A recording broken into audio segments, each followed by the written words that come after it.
चलिए भारत और European union के बीच हो रही एक बहुत बड़ी ट्रेड डील पर नजर डालते हैं। इसे मदर ऑफ ऑल डील्स का नाम दिया गया है। ये भारत की हाल की हिस्ट्री का सबसे बड़ा ट्रेड एग्रीमेंट हो सकता है। एक तरफ अमेरिका से डील पर अनिश्चितता है तो दूसरी तरफ यूरोपियन यूनियन के साथ एक बहुत बड़ा मौका खुला है।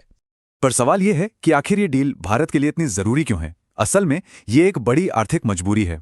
भारत के इंपोर्ट्स बढ़ रहे हैं और एक्सपोर्ट्स घट रहे हैं।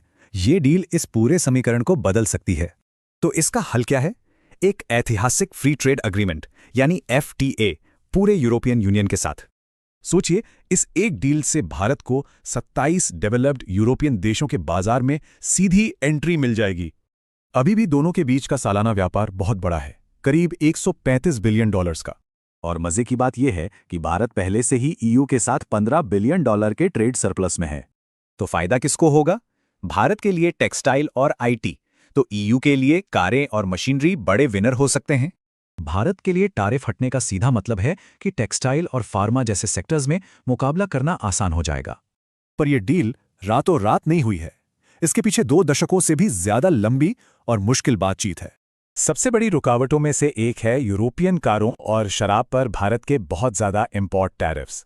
डेटा सिक्योरिटी भी एक बड़ा मुद्दा है। EU चाहता है कि उसके नागरिकों का डेटा यूरोप में ही स्टोर हो। फिर आता है इंटेलेक्चुअल प्रॉपर्टी का पेज, खासकर भारत के विशाल जेनेरिक दवा इंडस्ट्री को लेकर। और अब एक नई चुनौती है EU का कार्बन बॉर्डर टैक्स, जिसका असर स्टील जैसे भारतीय एक्सपोर्ट्स पर पड़ सकता है। तो इन सब रुकावटों के बावजूद बड़ी तस्वीर क्या है? ये डील एक नए इकोनॉमिक चैप्टर की शुरुआत है। असल में ब्रेक्जिट और China+1 स्ट्रेटेजी जैसी वजहों से इस बातचीत में और तेजी आई है। अगर ये डील कामयाब होती है तो इसका आर्थिक असर वाकई बहुत बड़ा हो सकता है। अभी भारत के कुल एक्सपोर्ट्स का 17% हिस्सा EU को जाता है और ये नंबर तेजी से बढ़ने वाला है। एक्सपर्ट्स का मानना है कि इस FTA के बाद दोनों के बीच का व्यापार हर साल 30% तक बढ़ सकता है। तो आखिर में सवाल ये उठता है, क्या ये महाडील ग्लोबल ट्रेड का भविष्य